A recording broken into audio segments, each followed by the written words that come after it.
조수아 목사께 프로필 소개를 하겠어요. 박수 한번.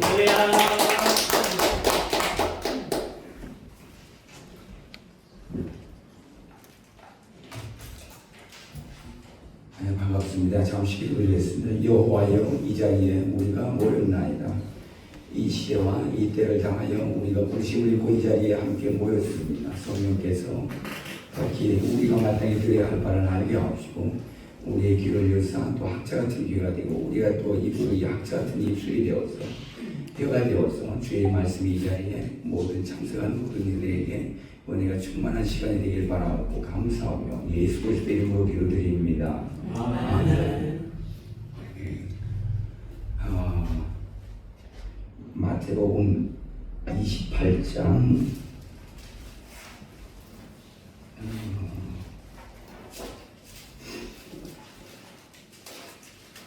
20절만 잠깐 읽어보겠습니다. 마태복음 28장 20절.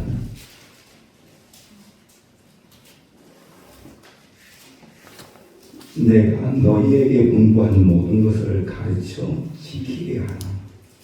볼지어다 내가 세상 끝날까지 너희와 항상 함께 있으리라. 네, 제가 말씀에 궁금했던 게 세상 끝날이라고 했잖아요. 그 다음에 마지막 파송을 하는 말씀이잖아요. 사복음서 끝자락은 전부 다 마지막 파송하는 말씀인데 마가복음에서는 말 그대로 온천에 다니면서 천국 복음을 전파하셨고 누가는 제사함을 받는 행위가 예루살렘에서 시작해서 모든 민족에게 전파되어야 하는데 너희는 이 모든 게 진리라 하셨고 요한은 마지막 파송할 때 베드로에게 보면은 세 가지 질문을 하고 그 다음에 내 어린 양을 먹이라, 양을 치라, 양을 먹이라 이러시잖아요. 그래서 사복음서 끝자락은 전부 다 제자를 보시고 3년 반 동안에 양육하시고 그 다음에 이제 파송하는 그 같은 말씀이죠. 그래서 특별히 이제 사도 행전 1장 8절에 너희가 성령이 임하는 권능을 받고 예루살렘과 유다와 사마리아와 땅 끝까지 이르러 내 증인이 되라고 하시는데 제가 궁금했던 게 주님은 어디에 마음을 두시고 땅 끝이라고 언급을 하셨을까? 그 다음에 세상 끝날까지 내가 항상 너희와 함께 하겠다고 그러는데 그 세상 끝날을 어디를 가리켜서 세상 끝날까지 함께 하시겠다고 말씀하셨을까? 라는 질문에 제가 어느 날 새긴 거죠. 그래서 이 질문에 답이 올 때까지 참 세월이 많이 걸렸습니다. 그래서 주님께서 가르쳐 주신 것은 결론을 먼저 말씀드리면 세상 끝날은 같은 마태복음이기 때문에 마태복음 24장 3절의 제자들이 정확히 물어요. 2절에서는 예루살렘에서 이제 며칠 후면은 6월절 어린 양으로 십자가 돌아가시는 그 상황인데 예루살렘에서 나오면서 제자들이 예루살렘 성을 향해서 뭔가 한 말씀 좀 하실까 해서 예수님을 쳐다봤더니 대뜸 하시는 말씀이 돌 위에 돌아는 남지 않고 다 묻습니다. 이 말씀을 들을 때 제자들은 여러분들 만약에 대한민국에 대해서 뭔가 수도서울에 대해서 한마디 듣고 싶다 하면 수도서울이 무너지리라 이거 같은 거죠. 그 같은 맥락으로 예수님의 말씀이 돌 위에 돌아 남지 않고 다 무너진다는 말씀은 당시에 따라놨던 제자들은 유다와 예루살렘이 멸망한다는 말씀이잖아요. 멘탈이 온 거죠. 완전 충격이 온 거예요. 그러고 난 다음에 이제 이 말씀을 듣고 난 다음에 강남산에 조용히 앉으셔서 제자들이 묻죠. 그리고 과연 언제 이런 일이 있겠습니까? 라는 거. 그 다음 두 번째는 주의 임하심이 어떻습니까? 세 번째는 그때 다시 오실 때 어떤 징표를 또 보이겠습니까? 라고 이와 같이 질문을 드렸는데 여기서 질문이 보면 주의 임하심 재림이잖아요. 재림이 때가 언제입니까? 제자들이 분명히 물었어요. 질문이. 그래서 예수님께서 답변하시기를 마태복음 24장 14절에는 이 천국 복음이 모든 민족에게 전파되면 그제야 끝이 오리라는 거잖아요. 그럼 세상 끝날이라는 거죠. 내가 세상 끝날까지 너희와 항상 함께 있겠다 말씀하신 거니까 그러면 이 천국 복음이 내가 잠시 이 두 구매는 십자가 죽었다가 모세가 장대에 노뱀을 장대에 담고 같이 인자도 장대에 달리라는 말씀 같이 내가 십자가 죽었다가 장사시는 것 되었다가 사흘 만에 부활할 텐데 이 부활의 사건, 이 천국복음이 모든 민족에 전파되면 그제야 끝이 오리라 하신 거잖아요. 이 말씀을 주의 임하신 거 언제입니까? 라고 질문 드린 데 대한 답변을 하신 거예요. 마태복음 24장 3절에서 질문하신 거고 14절에는 답변을 하신 중에 15절은 뭐라고 하셨나 하면 선지자 다니엘이 말한 바 멸망에 가져간 것이 거룩한 것을 성못을 보거든. 이 말씀은 뭔 말이죠? 예수님께서 주의 임하신 게 언제입니까? 라고 질문을 드렸는데 그 선지자 다니엘이 말한 바라고 말씀하시는 거죠. 무슨 말일까요? 내가 다니엘이 말한 대로 오지 않았느냐? 근데 언제 또 다시 오겠느냐고. 다니엘이 말한 대로 내가 다시 오겠다. 멸망에 가져간 것이 거룩한 것을 성못을 보거든. 이 말씀이 다니엘서 9장 27절이잖아요. 예수님은 다니엘서 9장 27절의 말씀을 인용해서 제자들이 주의 임하심이 언제입니까? 라고 질문 드릴 때에 감람산에서 마지막 마태복음 24장 25절은 감람산 강화라 그러잖아요. 마지막에 이제 십자가 지기 직전에 마지막 산에서 말씀을 하시는 내용이 전체 보면 요한계시록하고 내용들이 일치하잖아요.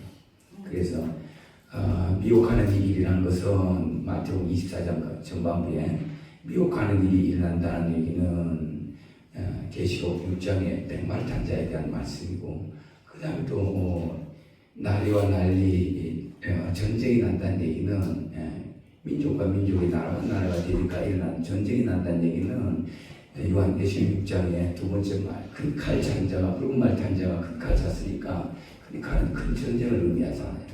그래서 그 다음에 보면은 기근과 지진이 일어나리라고 말씀하신 거니까 기근과 전염병을 전파하는 것은 계시록 6장의 세 번째 말탄자, 검은 말탄자가 하는 일이죠. 그 다음에 이제 보면은 형제가 형제를 또 잡아 죽이겠고라는 말씀이니까 이 말씀은 계시록 6장의 네 번째 말탄자, 청광색 말탄자가 뒤에 사망과 음부가 따르잖아요. 그래서 이와 같이 마태복음 24장에 관련된 감람산 강화로 말씀하신 것은 요한계시록 말씀과 다 같은 말씀이잖아요. 이제는 많이 전파가 되지 않았나 싶은데 계시록 6장의 7인 중에 보면 첫째에서 네 번째 인까지가 말에 대한 비유의 말씀이잖아요. 근데 말 색깔이 첫째는 긴 말, 두 번째 말은 붉은 말, 세 번째 말은 검은 말, 네 번째 말이 정황색 말이죠. 정황색 말을 조색하면 어떻게 될까요? 정황색 말, 우리 그 일반 미술 시간에 색을 섞는다는 말을 혼합한다는 말을 하겠지만 그러나 페인트의 전문용어는 그냥 우리 한국말로 조색한다고 해요. 조색. 우리 일반 페인트 가게 가서 이런 색깔 조색해주세요 그러면은 통용되는 언어죠. 그러면 네 번째 말탄자에 대한 말씀이 정황색 말을 갖다 오니까 정황색 말을 섞으면 무슨 색깔이 되나요? 녹색이 되죠. 녹색이 돼요. 그래서 그런 거 잘 보세요. 흰색과 그 다음에 붉은색과 검은색과 녹색이잖아요. 그러면 요한계시록 유다와 예루살렘에 대해서 기록하신 말씀이기 때문에 이 네 색깔의 말이 오늘날 이 시대에 예루살렘을 중심으로 여러분들이 생각한다면 해석이 돼요. 예루살렘을 중심한 아랍 국가의 국기들이 전부 다 네 가지 색상이에요. 유다와 예루살렘, 이스라엘을 중심으로 포진하고 있는 레반트 지역에 있는 이 중심으로 이 일대의 모든 아랍 국가의 국기는 그 나라를 어떤 정체성이나 나라를 대표하는 그 상징성을 넘어왔기 때문에 그런 맥락에서 본다면 이스라엘을 중심한 네 개 모든 주변의 나라들이 네 개의 색상으로 되어 있어요. 흰색, 붉은색, 검정색, 녹색. 그래서 오늘날 이 시대에 그 당시에 아랍 나라들은 이스라엘 주위에 그런 깃발을 쓰면 안 되니까 오늘날 이 시대에 아랍 국가의 이와 같은 깃발을 들어볼 때는 요한계시록의 말씀이 이와 같이 이루어지겠구나. 제가 부탁드리지만 여기서 이미 또 많이 아시겠지만은 요한계시록을 한국교회 중심이나 자기 중심으로 해석해도 되지만 그러나 가장 근본은 유다와 예루살렘을 중심으로 해석을 해야 위험하지 않지. 그렇지 않으면 대체 신앙으로 다 흘러버려요. 왜냐하면 어느 날 제가 은혜를 입다가 보니까 우리 한국에는 정말 은혜를 너무 많이 받는 게 어디요? 1만 달란트 빚진 자에 대한 말씀을 많이 알다시피 대한민국이 가장 빚진 자 나라가 있다면 어딜까요? 이스라엘이죠. 이스라엘이에요. 왜요? 성경 66권을 선물로 줬잖아요. 그 다음에 새마을운동이 제가 어릴 때 학교 다닐 때는 사역과 시간에 교과서에서 국정교과서에서 나온 거죠. 키부츠, 이스라엘의 협동농장을 키부츠라고 해요. 실제 교과서 배운 거죠. 히브리 영어로 키부츠죠. 히브리 영어로 키부츠로 우리 한국말을 바꾸면 이제 협동농장이 되는 거죠. 거기서 감동을 받고 우리나라에 배치맞게 한 게 새마을운동이잖아요. 그렇지만은 그것보다도 실제 성경 66권을 우리 한국이 선물 받았는데 성경 66권의 저자들이 다 이스라엘 백성들이고 유대인들이잖아요. 그러면 가장 먼저 하나님은 로마서 9장에서 11장까지 되어 있는 것처럼 이스라엘 버리냐? 그렇지 않다는 거죠. 사도 바울이 말씀하신 것처럼 아무리 이제 국가적으로 민족적으로 예수 그리스도를 십자가에 못 박아 죽였지만은 그러나 온전히 버렸느냐는 질문을 드리지만 그러나 버리지 않았다는 거죠. 사도 바울이 로마서 9장에서 쭉 펼쳐나가는 말씀을 들어보면 한 사람이 한 사람을 전도하듯이 하나님의 말씀은 이 민족이 국가적으로 민족적으로 범죄했기 때문에 이스라엘을 구원시키기 위해서는 한 민족이 필요하다는 것을 아는 거죠. 그래서 사도 바울 같은 경우는 율법에 금이 없는 자라고 얘기할 정도니까 구약에 능통했을 거 아니에요. 그래서 사도행전 16장에 보면은 사도 바울이 급한 마음이 보이는 게 사도행전 16장 6절로 가는 이주예요. 사도 바울이 보면은 급한 마음에 자기 민족을 구원하기 위해서 동방으로 가려 했더니 성령이 허락하지 아니하시고 다시 또 동방으로 가려 했더니 다시 또 이번에는 예수의 영이 허락하지 아니하시고 그 다음 이제 드로아로 내려갔다 드로아에서 마케도나에서 환상이 보여서 바울을 손질해서 오라 우리에게 할 일이 있다고 하면서 이제 복음이 어지간한 서방으로 전파되는 경로를 하잖아요. 그러나 사도 바울이 이 애타는 심령을 바라보면은 자기 민족이 다메섹 도상에서 사도행전 9장 4절 다메섹 도상에서 보라신 예수를 만나고 난 다음에 자기 민족이 무엇을 했나 돌이켜볼 때 충격을 크게 받았겠죠. 왜냐하면 너무 똑똑하니까요. 사도 바울은 그런 맥락에서 자기는 자기 민족이 전체 국가적으로 범죄를 했기 때문에 이걸 어이하고 그 정도 지식이면은 가룟유다처럼 자살할 상황이에요. 왜냐하면 메시아를 죽인 거잖아요. 그토록 기다렸던 다윗의 자손으로 다윗 왕 같은 메시아를 기다렸는데 자기 민족이 십자가에 못 박아 죽이고 자기도 스테반을 죽이는 교사처럼 옆에 있었던 존재인데 갑자기 예수님을 만나보니까 그 예수님이잖아요. 그러니까 사울 정도 되면은 상당히 지식이고 또 장교 출신이고 하기 때문에 이 성령으로 인해서 예수 그리스도를 만나는 그 상황 되면요 가룟유다처럼 자살하지 않고 못 베겨요. 괴롭힐 수가 없는 거죠. 그래서 이제 광야 훈련을 통해서 다시 만든 그 과정을 통해서 사도 바울은 이방인이 사주잖아요. 그래서 제가 궁금했던 게 과연 땅 끝이 어디며 세상 끝날이 어디며 이 말씀에 대해서 참 오랜 세월 동안 하나님과 씨름을 해서 그런 거예요. 그래서 제가 은혜를 입기를 또 어느 순간에 왜 사복음서 저자 중에 유독 이방인을 하나 넣어놨을까? 사복음서 저자 중에 왜 하나님은 유대인으로 기록하지 않으시고 이방인을 하나 넣어놨을까 할 때 제가 그런 거죠. 여기에 모인 분들도 내가 가장 은혜를 정확하게 입으려면은 누가 입장에서 성경을 보면 가장 완벽하게 은혜를 입을 수 있죠. 그 다음에 사도 바울 입장에서. 그러니까 누가는 온전히 다 단단히 제자가 아니고 온전히 소문을 듣고 자기가 사모해서 타락해서 기록한 게 누가복음이잖아요. 그러고 난 다음에 이제 사도 바울과 동역하면서 일어나는 사도들의 행전 이것을 기록한 내용이 누가가 또 사도행전을 기록한 거니까. 그래서 마태복음에는 예수님께서 말씀하실 때 무화과 나무의 비유를 보배라 말씀하시는데 마태는 그와 같이 예수님이 말씀한 중에 무화과 나무의 비유를 보고 배우라 하실 때 마태는 인자가 문 앞에 가까이 온 것으로 기록해요. 근데 누가는요 무화과 나무와 모든 나무의 비유를 보고 배우라라고 기록하는 거죠. 그러면 무화과 나무는 뭐고 모든 나무는 뭐냐는 거죠. 무화과 나무는 이스라엘이에요. 모든 나무는요 이방인이에요. 그래서 누가복음 21장 24절에는 보면 이방인의 때가 있겠고 그런 거죠. 누가는 자기들에게 주어진 하나님의 때가 있는 걸 아는 거예요. 이방인의 때가 있겠고 그런 거죠. 물론 사도 바울이야 유대인들이기 때문에 자기의 거죠. 이방인의 충만한 수가 차기까지라고 얘기하는 거죠. 사도 바울은 자기 성경을 다 아니까 때와 기한은 보면 데살로니가 전서에도 보면 그러잖아요.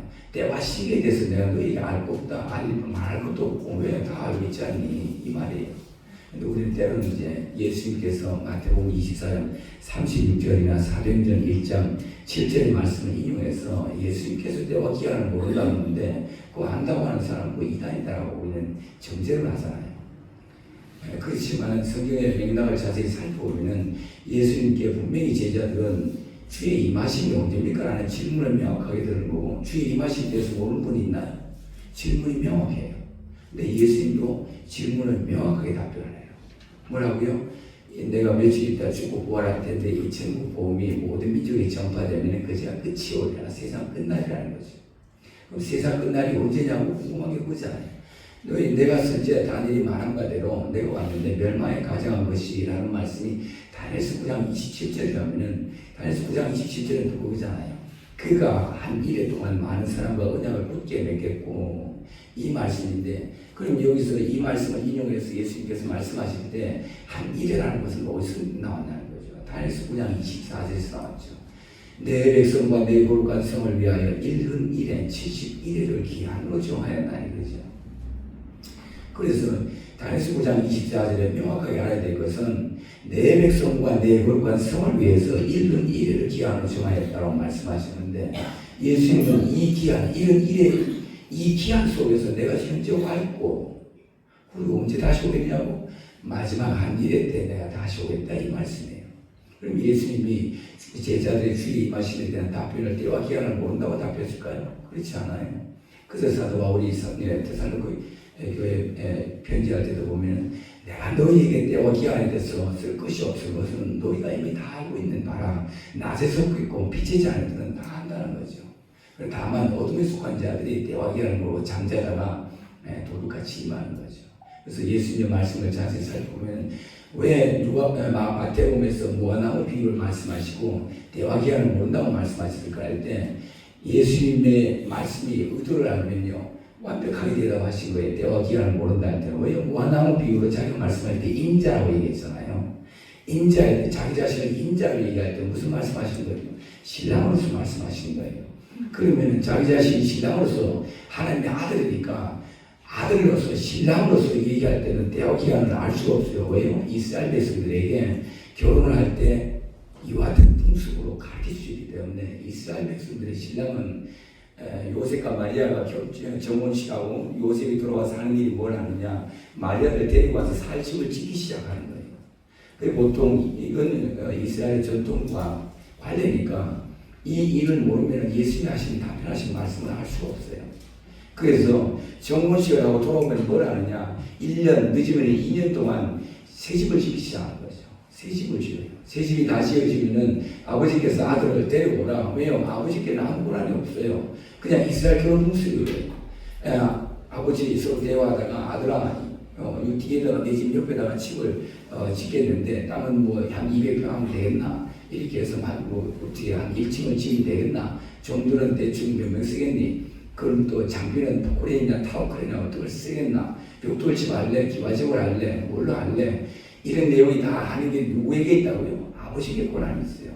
아들에게는 아무 권한이 없어요. 그리고 이와 같이 아버지의 허락이 다 떨어지고 명령이 떨어지고 난 다음에 정식을 마치고 돌아와서 하는 내용들이에요. 그렇게 되면은 아버지의 명령대로 아들을 짓는 거죠. 누구와? 종들과 함께 짓죠. 집이 다 지었으면 때가 돼서 아버지께서 아들을 불러서 아들아 가서 아내 신부를 데리고 오라. 요 명령이 아버지로서 떨어지기 전까지는 아들도 천사도 몰라요. 때와 기한을.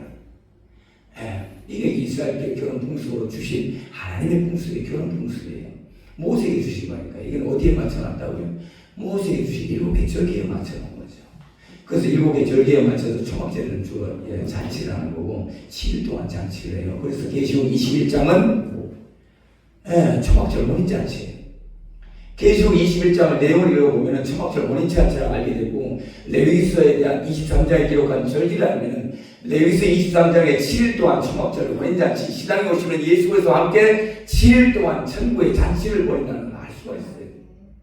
근데 절기를 모르면 계시록 21장이 해석이 안 되는 거죠. 그래서 제가 세상 끝날이 어딘가 이렇게 그 궁금증을 가지고 자주 질문을 드렸고, 왜요? 아들이기 때문에. 아버지, 제가 아들이면은 아들에게 좀 이 비밀을 좀 가르쳐달라고 자꾸 애원을 하는 거죠. 그래서 음성이 안 들려오면은 내가 저를 지도하는 목사님 같은 경우도 회개가 들려면은 음성은 안 들려온다. 그래서 내가 너무나 놀라운 거죠. 왜냐하면 들의 양치기 목동들도 천사들이 와서 음성을 듣고, 동방박사들도 음성을 듣고 오는데, 오늘날 아시아 7교회 계시록 2장 3장에는 4교회, 3교회, 7교회잖아요. 맨 끝마디에 보면 예수님께서 말씀하시니 성령이 교회들에게 하시는 말씀을 들으라는 거잖아요. 음성을 들으라는 거예요. 그래서 제가 성경엔 다시 2000년 전으로 돌아가서 하나님 예수로서 오심에 대해서 동방박사들은 메시아를 보고 왔지만 그 유대 땅에는 천문학에 가는 것은 없었습니다.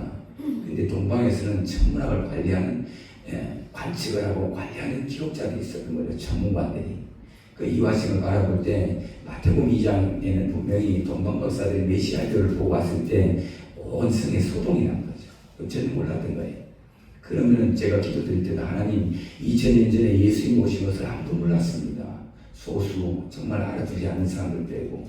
그럼 오늘날은요, 다 때와 기한을 모른다는 말만 가지고 이렇게 얘기하는데 다 똑같은 상황입니다. 누가복음 18장에도 보면은 불의한 재판관과 가부와 대화가 난 다음에 예수님께서 말씀하시죠. 내가 세상이 끝날에 세상에 다시 갈 때, 인자가 세상에 다시 갈 때 세상에서 믿음을 보겠느냐. 그렇게 하고 난 다음에 누가복음 17장 26절 28절은 노아 때가 왔다, 롯의 때가 왔다 그러는 거니까 인자가 다시 온다 해도 알아볼 줄 없다는 거죠. 왜요? 때와 기한을 분명히 언제 오리라는 것은 다니엘서에 기록한 말씀을 따라 71이라면은 62일의 때에 내가 와 있고 마지막 한 일의 때에 내가 오겠다는 말씀이에요. 그 마지막 한 일에 대한 답은요,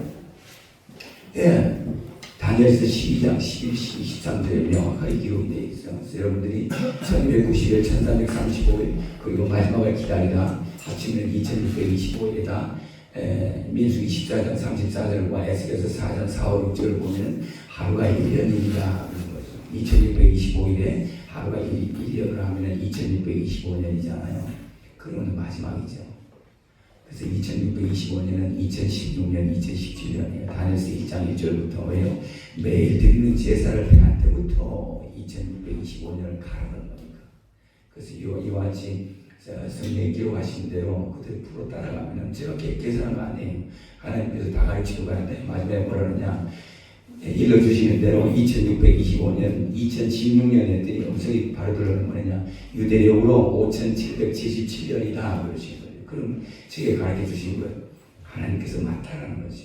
그래서 이와 같은 맥락에서 우리가 이 시대가 어느 때에 와 있는지, 세상 끝날이 언제인지, 많은 미국에 또 외국에 보면 음성을 듣는 목회자분들도 보면은 한국에 대한 예언을 너무 많이 쏟아내잖아요. 그래서 오늘날 이 시사적 있는 문제 말씀드리고 마무리에 들어갔는데요. 이건 이거죠. 무화과 나무의 비유를 보고 배우라고 예수님이 말씀하셨다면, 여러분들이 목회자고 말 그대로 말씀을 가르치는 사역자고 지도자라면 예수님의 말씀을 분명히 살펴보자고요. 무화과 나무의 비유를 보고 배우라 했어요. 근데 왜 안 배우죠? 제가 너무 눈물을 흘리고 많이 애통했던 게, 예수님의 말씀을 모르진 않아요. 너무 쉬운 말씀이에요. 무화과 나무의 비유를 보고 배우라 할 때, 무화과 나무가 뭐냐고, 이스라엘이에요.